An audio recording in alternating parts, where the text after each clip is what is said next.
সাবেক 3 সিইসির বিচার অবশ্যই হতে হবে বললেন রিজভী। নির্বাচিত সরকার থাকলে মব এড়ানো সম্ভব হতো মন্তব্য মিন্টু। কাউকে রাস্তাঘাটে অপমান করা, এই ধরনের ঘৃণ্য কাজের যাতে পুনরাবৃত্তি না হয় সেইটা এই সরকারকে লক্ষ্য রাখতে হবে। মব জাস্টিস করে যারা মনে করে যে আমরা সরকার পালাই দিচ্ছি, সরকার পালাই গেছে আমাদের ভয়ে, তারাই এই মব জাস্টিস সৃষ্টি করতেছে। দাড়িপাল্লা প্রতীক সহ জামায়াতে নিবন্ধন ফিরিয়ে দিল নির্বাচন কমিশন। দেশের গণতান্ত্রিক অগ্রযাত্রায় মাইল ফলক বলছে দলটি। টিউলিপের দুর্নীতি মামলায় 30 জুনের মধ্যে বন্ধের দাবি হাস্যকর মন্তব্য দুদক চেয়ারম্যানের। হাজির না হলেও চলবে বিচার কাজ। অপেক্ষা পরিণত হয়েছে আক্ষেপে, পাকা হয়নি রাস্তা। পটুয়াখালীর আউলিয়াপুরের মুচিরপুল ব্রিজের 2 কিলোমিটার রাস্তা মরণ ফাঁদ। ইসরায়েল যুদ্ধবিরতিতে মধ্যপ্রাচ্যের শান্তির পথ তৈরি হবে মন্তব্য ট্রাম্পের। ইসরায়েলকে শাস্তি দেওয়ার দাবি ইরানের প্রেসিডেন্টের। এবং হেডিং টেস্টে ভারতকে 5 উইকেটে হারাল ইংল্যান্ড। সিরিজ এগিয়ে গেল 1-0 ব্যবধানে। ডাকেটের 149 রান।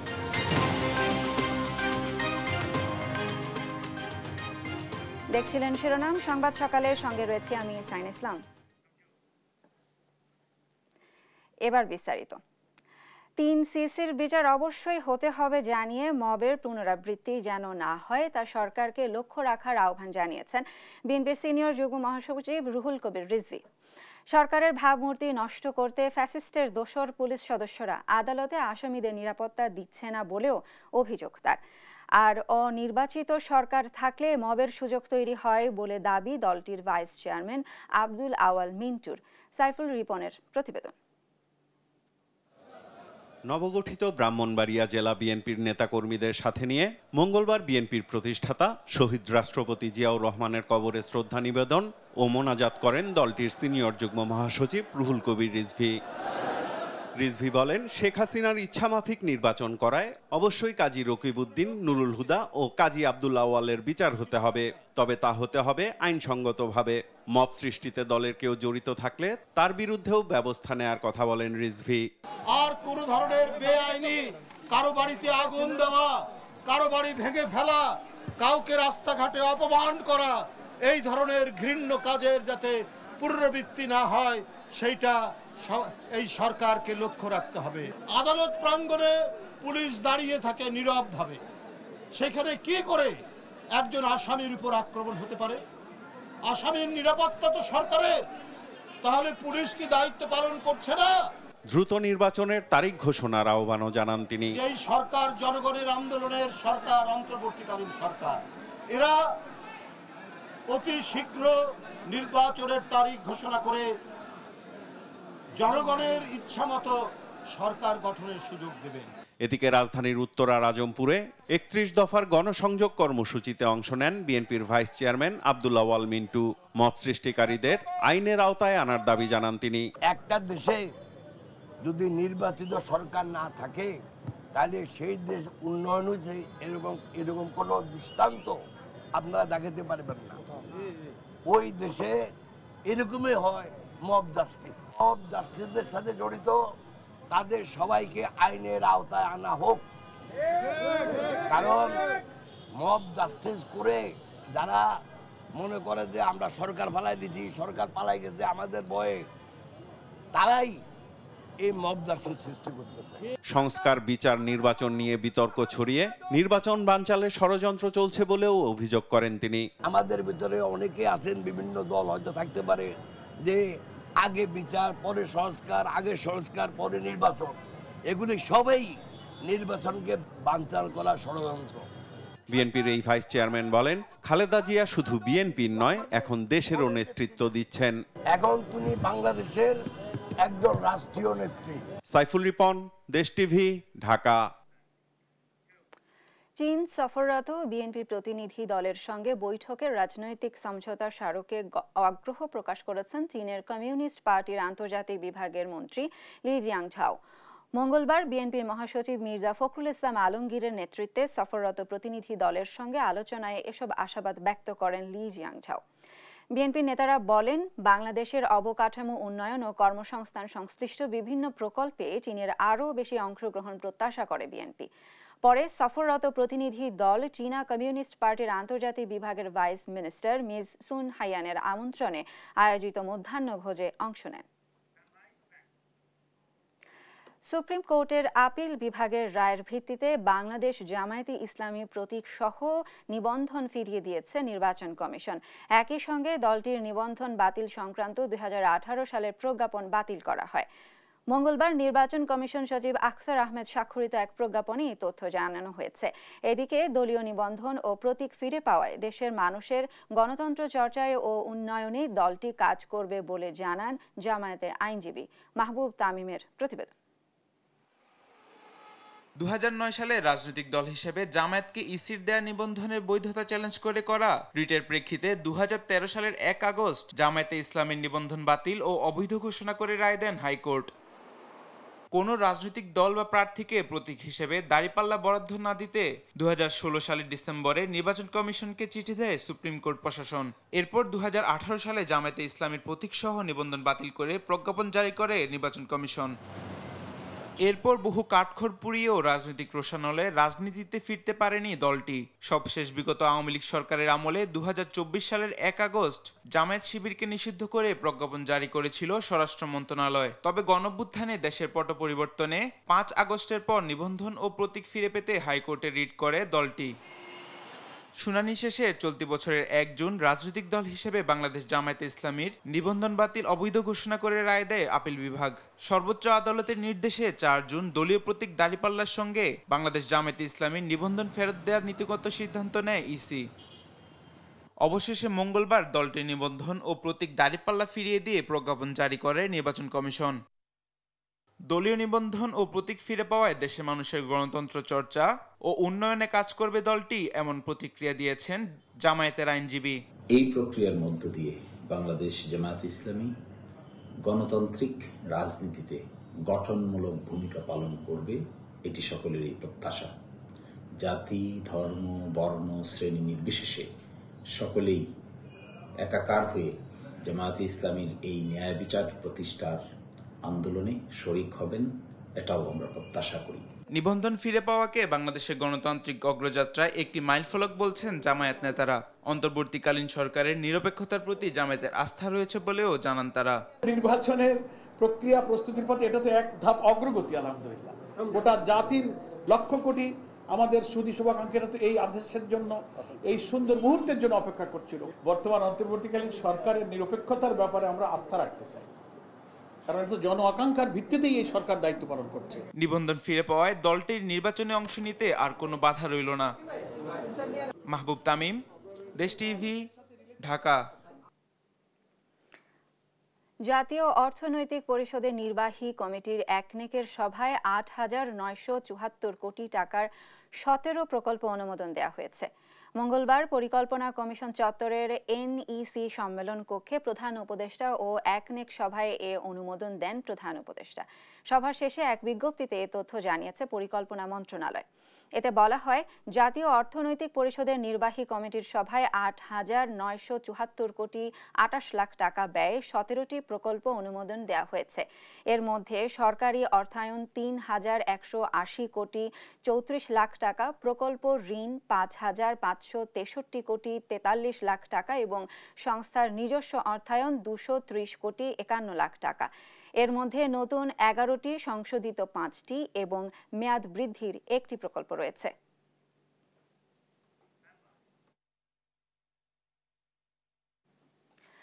টিউলিপ সিদ্দিকের বিরুদ্ধে দুর্নীতি মামলার কারণে ব্রিটেনের রাজনীতি ভেঙে পড়বে এমন প্রশ্ন তুলে ব্রিটেনকেই খাটো করেছেন টিউলিপ। মন্তব্য করেছেন দুদক চেয়ারম্যান আব্দুল মোমেন। আইনজীবীর মাধ্যমে টিউলিপের পাঠানো চিঠিতে তার বিরুদ্ধে দুর্নীতি মামলার 30 জুনের মধ্যে বন্ধের দাবিকে হাস্যকর বলেছেন সংস্থাটির চেয়ারম্যান। তিনি বলেন, টিউলিপ উপস্থিত না হলে তার অনুপস্থিতিতেই বাংলাদেশের আদালতে চলবে বিচার কাজ। বিস্তারিত ফজলে আদিত্যর রিপোর্টে। ব্রিটিশ এমপি টিউলিপ সিদ্দিকির বিরুদ্ধে দুর্নীতির অভিযোগে যখন আইনি পদক্ষেপ নিচ্ছে দুদক, ঠিক তখনই আইনজীবীর মাধ্যমে পাল্টা চিঠি পাঠিয়েছে টিউলিপ। 30 জুনের মধ্যে তার বিরুদ্ধে চলমান তদন্ত বন্ধের দাবি জানানো হয়েছে টিউলিপের চিঠিতে। টিউলিপের দাবি, দুদক রাজনৈতিক উদ্দেশ্য প্রণোদিত হয়ে দুর্নীতির মিথ্যা অভিযোগ তুলে ব্রিটেনের রাজনীতিতে তাকে বিতর্কিত করার চেষ্টা করছে। এসব নিয়ে মঙ্গলবার সাংবাদিকদের মুখোমুখি দুদক চেয়ারম্যান আব্দুল মোনেম। একজন এমপির বিরুদ্ধে দুর্নীতির মামলা হলে ব্রিটেনের রাজনীতি ভেঙে পড়বে, এমন দাবি হাস্যকর বলে মন্তব্য করেন তিনি। এমন কি কখনো হয় যে আপনি একটা চিঠি লিখলেন, চিঠি লিখে বললেন আপনি যদি 7 দিনের মধ্যে জবাব না দেন তাহলে বুঝে নেব আমার মামলা শেষ? এভাবে চিন্তা করুন। আসুন, আমাদের দেশের একজন খুন করে পালিয়ে গেল, পালিয়ে গিয়ে তারপর একটা চিঠি দিল আদালতকে, যদি 7 দিনের মধ্যে বা 10 দিনের মধ্যে আমার জবাব না দেন তাহলে আমি ধরে নেব যে আমি মামলা থেকে অব্যাহতি পেয়েছি। এটা কি হতে পারে কখনো? এটা অবশ্যই হাস্যকর। সংস্থাটির চেয়ারম্যান আরও বলেন, বাংলাদেশি নাগরিক হিসেবে টিউলিপের বিরুদ্ধে আইনি পদক্ষেপ নেওয়া হয়েছে। দেশের আদালতে এসেই তাকে আইনি মোকাবেলা করতে হবে। বাংলাদেশের মামলা আমরা করেছি এবং আমরা বিশ্বাস করি, যেহেতু আমরা টিউলিপ সিদ্দিক নিশ্চয়ই আইনের প্রতি খুব শ্রদ্ধাশীল হয়ে তিনি বাংলাদেশের যে চলমান আইন, আমাদের দেশের যে আইন, সেই আইন মোতাবেক তিনি সেটার মোকাবেলা করবেন। টিউলিপ সহ দুদকের মামলায় বিদেশে পলাতক আসামিদের ফেরত আনতে ইন্টারপোল সহ সব সংস্থার সহযোগিতা চাইবে বলেও জানান আব্দুল মোনেম। আমরা অলরেডি কারো ক্ষেত্রে আমরা গিয়েছিও। ফজলে আদিত্য, দেশ টিভি, ঢাকা। দেখছেন সংবাদ সকাল।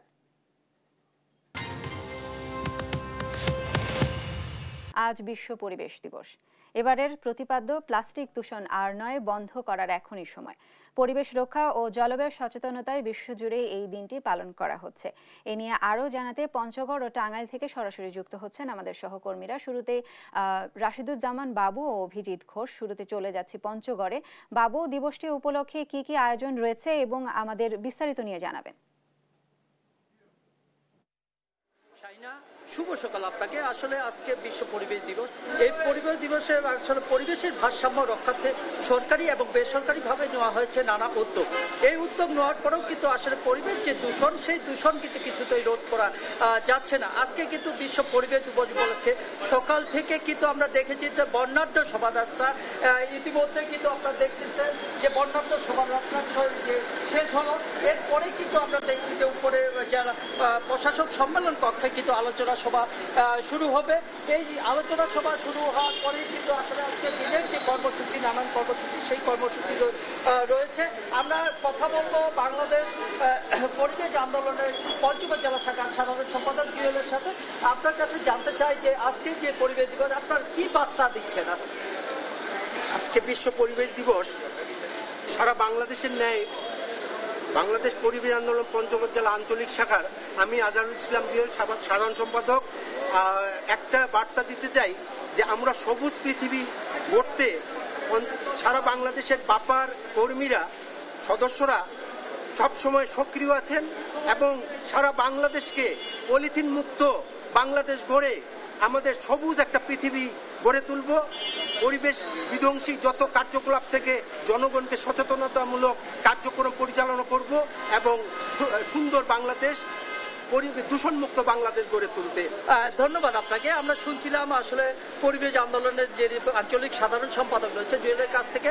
আসলে পরিবেশ আন্দোলনের প্রতিপাদ্য যেটি রয়েছে প্লাস্টিক দূষণ আর নয়, বন্ধ করার এখনই সময়। এই প্রতিপাদ্য নিয়ে আমরাও চাই যে আসলে এই পঞ্চগড়ে এই পরিবেশ দূষণ রোধ করা হোক। এই ছিল পরিবেশ নিয়ে পঞ্চগড় থেকে আমার কাছে সর্বশেষ সংবাদ। আমি চলে যাচ্ছি টাঙ্গাইলে, সেখানে পরিবেশ সম্পর্কে জানার জন্য যুক্ত রয়েছেন অভিজিৎ। আপনি পরিবেশের ওইখানে কি কি প্রোগ্রাম নেওয়া হয়েছে সেটি জানাবেন। জি, আপনি যেমনটি বলছিলেন যে টাঙ্গাইলে আজ থেকে শুরু হয়েছে এই জেলাতে প্রায় 1623টি সরকারি প্রাথমিক বিদ্যালয়ে একযোগে বৃক্ষরোপণ কর্মসূচি অনুষ্ঠিত হয়েছে এবং এই কর্মসূচি সকাল 10টায় এটির উদ্বোধন করেছেন জেলা প্রশাসক শরীফা হক এবং এই উদ্বোধনের মধ্য থেকে সারা জেলায় একযোগে এই বৃক্ষরোপণ কর্মসূচি শুরু হয়েছে। বন বিভাগের সহায়তায় এই জেলায় 5000 বৃক্ষরোপণ করা হবে এবং এটি হচ্ছে সোনালু, জারুল এবং কৃষ্ণচূড়া যে সৌন্দর্য বর্ধনের যে গাছগুলো গাছগুলো সেটি রোপণ করা হচ্ছে। এবং এই সকালে আমরা দেখতে পেয়েছি যে এটি হচ্ছে টাঙ্গাইলের শহরের কোদালিয়া সরকারি প্রাথমিক বিদ্যালয়ে এটি শুরু হয়েছে এবং এই শুরু হওয়ার পর থেকেই একযোগে সারা টাঙ্গাইলে যে বৃক্ষরোপণ কর্মসূচি সেটি শুরু হয়েছে। এবং আমরা এইখানে একটু কথা বলবো, যিনি এই জেলা প্রশাসক রয়েছেন শরীফ হক, আমরা কাছে শুনবো যে এই যে বৃক্ষরোপণ কর্মসূচি কি কেন উদ্যোগ শুরু হয়েছেন এবং এটা আসলে কি বার্তা দিচ্ছে, আপনি কেন এটি শুরু করেছেন? ধন্যবাদ। এই বৃক্ষরোপণ কর্মসূচির উদ্দেশ্য যে শিশুদেরকে খুব সুন্দর প্রাকৃতিক পরিবেশে বেড়ে ওঠার সুযোগ দেওয়ার মাধ্যমে তাদেরকে পরিবেশ সচেতন নাগরিক হিসেবে গড়ে তোলা। শিশুরা প্রতিনিয়ত তাদের চারপাশ থেকে শেখে, তারা খুব কৌতূহলী হয় এবং শিশুদের সর্বোচ্চ বিকাশ ঘটে যখন তারা খুব সমৃদ্ধ একটি প্রাকৃতিক পরিবেশে বেড়ে ওঠার সুযোগ পায়। তো সেই লক্ষ্যে টাঙ্গাইল জেলার প্রতিটি সরকারি প্রাথমিক বিদ্যালয়ে আজকে 3টি দেশীয় ফুলের গাছ লাগানোর উদ্যোগ নেওয়া হয়েছে, জারুল, সোনালু এবং কৃষ্ণচূড়া। তো এই গাছ কিন্তু শুধু পাতার ফুল নয়, এই গাছকে ঘিরে কিন্তু আরো অনেক প্রাণের সমাগম ঘটে। ঝাঁকে ঝাঁকে পাখিরা আসবে, মৌমাছি, প্রজাপতি, ফড়িং। তো এই সব কিছু তাদেরকে তাদের স্বপ্ন এবং কল্পনা জগৎকে সমৃদ্ধ করবে, তাদেরকে পরিবেশের প্রতি সংবেদনশীল করবে এবং সর্বোপরি তাদেরকে পরিবেশ সচেতন মানুষ হিসেবে গড়ে উঠতে সহায়তা করবে। সেই উদ্দেশ্যে আজকের এই আয়োজন। এই কর্মসূচি আর বড় করবেন কিনা, আরো বৃক্ষরোপণ করবেন? অবশ্যই আমাদের আরো উদ্যোগ আছে যে অন্যান্য যত শিক্ষা প্রতিষ্ঠান আছে সব জায়গাতেই এই ধরনের উদ্যোগ নেওয়ার পাশাপাশি বিভিন্ন এলাকাতেও যে রাস্তার দুপাশে এই ধরনের গাছ লাগানোর। টাঙ্গাইল ইতিহাস এবং ঐতিহ্যের সমৃদ্ধ, সেই পাশাপাশি প্রাকৃতিক সৌন্দর্যে সমৃদ্ধ একটি জেলায় উন্নীত করা আমাদের লক্ষ্য। ধন্যবাদ। জি ধন্যবাদ। যিনি জেলা প্রশাসক যিনি বলছিলেন যে এটি যেহেতু ফুল জাতীয় একটি গাছ রোপণ করা হয়েছে এবং এটি সুন্দর বর্জন সহ যারা শিশু শ্রেণীর শিক্ষার্থী রয়েছে, যারা এই অন্যান্য শিক্ষার্থী রয়েছে, তারা যেন এই ফুলে মুগ্ধ হয় এবং তারা যেন প্রকৃতির সৌন্দর্য উপভোগ করতে পারে। এই ছিল টাঙ্গাইলের বৃক্ষরোপণ থেকে আমার কাছে সর্বশেষ শাহিনা। ধন্যবাদ অভিজিৎ আপনাকে। বিশ্ব পরিবেশ দিবস উপলক্ষে পঞ্চগড় ও টাঙ্গাইল থেকে যুক্ত ছিলেন আমাদের সহকর্মীরা। ঐকমত্য কমিশনের দ্বিতীয় ধাপে আলোচনায় অংশ নিয়েছেন বিভিন্ন রাজনৈতিক দলের নেতারা। এ নিয়ে আরও জানাতে সেখান থেকে যুক্ত হচ্ছেন সহকর্মী সাইফুল রিপন। সাইফুল, আলোচনায় কারা অংশ নিয়েছেন এবং আজ কোন কোন সংস্কার বিষয়ে আলোচনা হতে পারে, এ বিষয়ে আমাদের বিস্তারিত জানাবেন। আলোচনায় জাতীয় ঐকমত্য কমিশনের আমন্ত্রিত নিবন্ধিত অনিবন্ধিত প্রায় 32টি রাজনৈতিক দল অংশ নিচ্ছেন এবং এই আলোচনা আজকে শুরু হওয়ার কথা রয়েছে সকাল 10:30টায় এবং ইতিমধ্যেই আলোচনাকে কেন্দ্র করে কিন্তু রাজনৈতিক দলের যারা প্রতিনিধিরা রয়েছেন তারা আসতে শুরু করেছেন, একে একে তারা মিলনায়তনে ঢুকছেন। এবং আমি আপনার মাধ্যমে দর্শকদের একটু জানিয়ে রাখতে চাই যে আজকের আলোচনার বিষয় মূলত 4টি এবং প্রধানত গুরুত্ব দেওয়া হচ্ছে যে এই বিষয়টি যে দ্বিকক্ষ বিশিষ্ট যে সংসদ ব্যবস্থা, সেই সংসদ ব্যবস্থায় উচ্চকক্ষ কিভাবে গঠন করা হবে, নির্ধারণ করা হবে, সেই বিষয়টি নিয়ে আলোচনা হবে। এর পাশাপাশি যেই বিষয়গুলো রয়েছে যে এনসিসি গঠন প্রক্রিয়া নিয়ে কিন্তু আজকে আলোচনা হবে এবং আজকে মূলত এই দুটি বিষয়ে গুরুত্বপূর্ণ আলোচনা হবে। এর বাইরে রয়েছে রাষ্ট্রপতি নির্বাচন পদ্ধতি এবং সংসদে নারী প্রতিনিধিত্ব কিভাবে নিশ্চিত করা হবে এবং কত সংখ্যক কিভাবে নিশ্চিত করা হবে, সেই বিষয়গুলো নিয়ে আলোচনা হবে। এর আগে কিন্তু গত 22শে জুন প্রধানমন্ত্রীর মেয়াদ নিয়ে যে আলোচনা, সেই আলোচনা কিন্তু অসম্পূর্ণ রয়েছে। রাষ্ট্রের মূলনীতি নিয়ে যে আলোচনাগুলো ছিল, সেই আলোচনাগুলো অসম্পূর্ণ ছিল।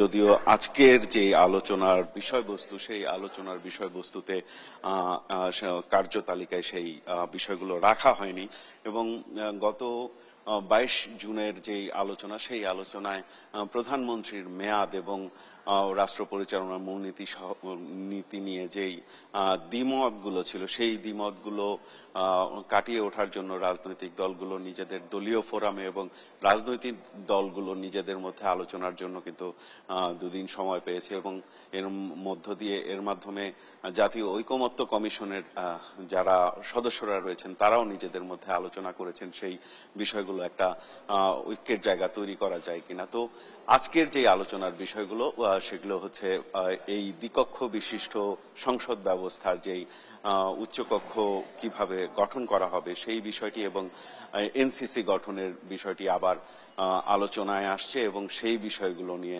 গুরুত্বপূর্ণ আলোচনা হবে এবং সেই আলোচনাগুলো নিয়ে রাজনৈতিক দলগুলো কোনো ধরনের ঐক্যে পৌঁছাতে পারলো কিনা সেটি কিন্তু আমাদের সেটি জানার জন্য মধ্যাহ্ন বিরতি পর্যন্ত অপেক্ষা করতে হবে। শায়না, ধন্যবাদ সাইফুল রিপন আপনাকে। ঐকমত্য কমিশনের দ্বিতীয় ধাপের আলোচনায় অংশ নিয়েছেন বিভিন্ন রাজনৈতিক দল, সেখানকার বিস্তারিত নিয়ে জানাচ্ছিলেন আমাদের সহকর্মী সাইফুল রিপন।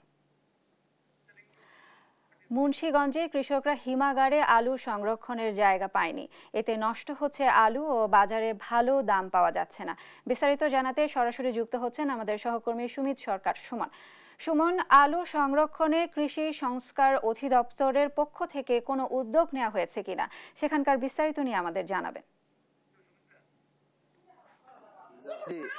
জি শায়না, আপনি আসলে যেমনটি বলছিলেন, মুন্সিগঞ্জে 56টি কোল্ড স্টোরে কিন্তু 5 লাখ মেট্রিক টন আলু সংরক্ষণ রয়েছেন। এখানে কিন্তু মুন্সিগঞ্জে এই বছর প্রায় 11 লাখ মেট্রিক টন কিন্তু আলু আসলে উৎপাদন হয়েছে।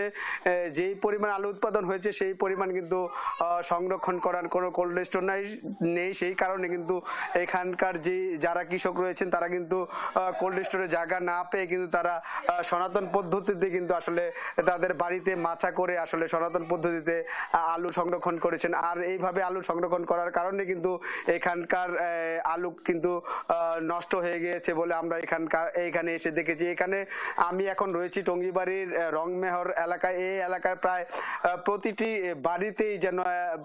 বাড়িতেই কিন্তু তারা আসলে সনাতন পদ্ধতিতে আসলে এই আলু সংরক্ষণ করছেন। এখানকার কৃষকরা যেটি বলছেন যে তারা এখনো কিন্তু বাজারে যে দাম সেই বাজারে কিন্তু তারা বিক্রি করলে কিন্তু তাদের অনেক লস হয়, ক্ষতি হয়। এখন বাজার তাদের উৎপাদন খরচ হয়েছে 20 টাকা করে, কিন্তু এখন বাজার কিন্তু রয়েছে 15 টাকা করে। তো আমি এখন এইখানকার একজন কৃষক, তার সাথে একটু কথা বলার চেষ্টা করব।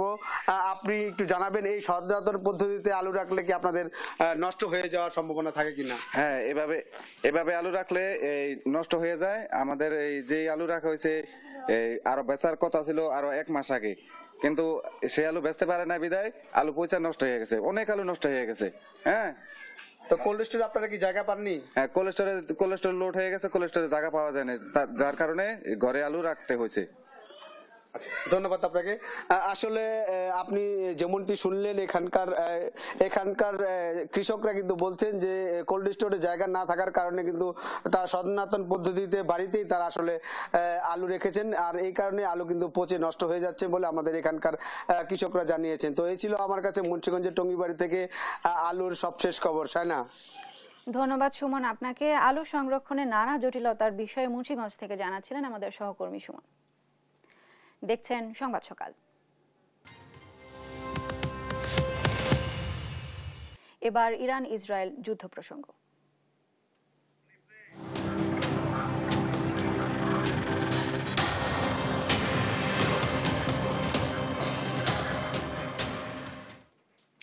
ইরান ইসরায়েল নতুন করে যুদ্ধবিরতি ভঙ্গ না করায় প্রশংসা করেছেন মার্কিন প্রেসিডেন্ট ডোনাল্ড ট্রাম্প। বলেন, এই যুদ্ধবিরতি মধ্যপ্রাচ্যকে দীর্ঘমেয়াদে শান্তির পথে নিয়ে যাবে। এদিকে ইরানের প্রেসিডেন্ট মাসুদ পেজেশকিয়ান বলেছেন, 12 দিনের লড়াইয়ে ইসরায়েলকে ঐতিহাসিক শাস্তি দিয়েছে ইরানের সশস্ত্র বাহিনী। আর নেতানিয়াহুর দাবি, এই যুদ্ধের বিজয় প্রজন্মের পর প্রজন্ম মনে রাখবে। লুৎফর কবিরের রিপোর্ট। ইরানের কোম শহরে শোকের মাতম, চোখের জলে নিহতদের শেষ শ্রদ্ধা জানাতে মানুষের ঢল। দখলদার ইসরায়েলি বাহিনীর আগ্রাসনে প্রাণ হারান 6 শতাধিক মানুষ। ইরান ইসরায়েল লড়াই পরিচিতি পেয়েছে 12 দিনের যুদ্ধ হিসেবে। যুদ্ধবিরতির প্রথম কয়েক ঘন্টা হামলা পাল্টা হামলা ঘটলেও পরিস্থিতি এখন শান্ত। এ বিষয়ে যুক্তরাষ্ট্রের ওয়াশিংটন ডিসিতে গণমাধ্যম কর্মীদের প্রশ্নের মুখে মার্কিন প্রেসিডেন্ট ট্রাম্প মনে করেন, এই যুদ্ধবিরতি মধ্যপ্রাচ্যকে শান্তির দিকে নিয়ে যাবে। ইসরায়েল নতুন করে হামলা না চালানোয় আমি কৃতজ্ঞ। এটি দীর্ঘমেয়াদে শান্তির পথ সৃষ্টি করবে, আর পারমাণবিক অস্ত্র তৈরি করতে পারবে না। আমার মতে তারা দুর্দান্ত একটি জাতি। ইরানের মানুষ ভালো ব্যবসায়ী। এ সময় ইরানের শাসন ব্যবস্থা পরিবর্তনের কোনো পরিকল্পনা আছে কিনা এ নিয়ে উঠেছে প্রশ্ন। আমি ইরানের শাসন ব্যবস্থা পরিবর্তনের পক্ষে নই। যত দ্রুত সম্ভব সবকিছু শান্ত দেখতে চাই। শাসন ব্যবস্থার পরিবর্তনের জন্য একটা দেশে বিশৃঙ্খলার প্রয়োজন। আমরা এসব চাই না। তাদের নিজেদের পুনর্গঠনে মনোযোগী হওয়া উচিত। গত 13 জুন শুরু হওয়া যুদ্ধের ইতি টেনে ইরানের প্রেসিডেন্ট মাসুদ পেজেশকিয়ান মঙ্গলবার এক বার্তায় বলেছেন, দখলদার ইসরায়েলকে ঐতিহাসিক জবাব দিয়েছে সশস্ত্র বাহিনী। আর এ লড়াইয়ে নিজেদের বিজয় দাবি করেছেন ইসরায়েলি প্রধানমন্ত্রী নেতানিয়াহু। 12 দিনের অপারেশন রাইজিং লায়নের মাধ্যমে আমরা ঐতিহাসিক বিজয় ছিনিয়ে এনেছি, যা প্রজন্মের পর প্রজন্ম মনে রাখবে। আমাদের অস্তিত্বের জন্য যেসব হুমকি ছিল তা শেষ করে দিয়েছি। প্রথমত পরমাণু স্থাপনা, দ্বিতীয়ত 20,000 ব্যালিস্টিক ক্ষেপণাস্ত্র। এসব ধ্বংস না করলে উল্টো ইসরায়েলি ধ্বংস হয়ে যেত। যদিও ইরানে এসব ধ্বংসের কোনো প্রমাণ উপস্থাপন করতে পারেননি গণহত্যায় অভিযুক্ত নেতানিয়াহু। লুৎফর কবির, নিউজ ডেস্ক, দেশ টিভি। এদিকে ইরানের সঙ্গে যুদ্ধ বন্ধ হলেও গাজায় চলছে ইসরায়েলি বাহিনীর হামলা। একদিনেই নিহত অন্তত 86 ফিলিস্তিনি। মঙ্গলবার উপত্যকা জুড়ে এ হতাহতের ঘটনা ঘটে। এদের মধ্যে 56 জন ত্রাণ নিতে এসে ইসরায়েলি সেনার গুলির মুখে পড়েন, ত্রাণ হারান। যুক্তরাষ্ট্রের নেতৃত্বে গাজা ভূখণ্ডে ত্রাণ বিতরণে কৌশলগত ফাঁদ হিসেবে দেখছে ফিলিস্তিনিরা। মধ্য গাজার সালাহ আল দিনে নিহত হন অন্তত 25 জন। 2023 সালের 7 অক্টোবর থেকে চলা ত্রিমুখী অভিযানে প্রাণহানি ছাড়িয়েছে 56,000, আহত অন্তত 1.5 লাখ মানুষ। গাজা উপত্যকায় ফিলিস্তিনের স্বাধীনতাকামী সংগঠন হামাসের হামলায় নিহত হয়েছে ইসরায়েলের 7 সেনা, আহত আরও কয়েকজন। মঙ্গলবার রাতে খান ইউনিসে সেনাদের উপর অতর্কিত হামলা চালায় হামাস যোদ্ধারা। নিহতদের সবাই ইঞ্জিনিয়ার ব্যাটালিয়নের সদস্য। তাদের বয়স 19 থেকে 21। আহত সেনাদের উদ্ধারে গেল ফের হামাসের অতর্কিত হামলার মুখে পড়ে অন্যান্যরা। একটি সাজোয়া যানে আগুন ধরিয়ে দেয় হামাস। ইসরায়েলি বাহিনীর বিরুদ্ধে লড়াইয়ের এটিকে হামাসের বড় সাফল্য হিসেবে দেখা হচ্ছে।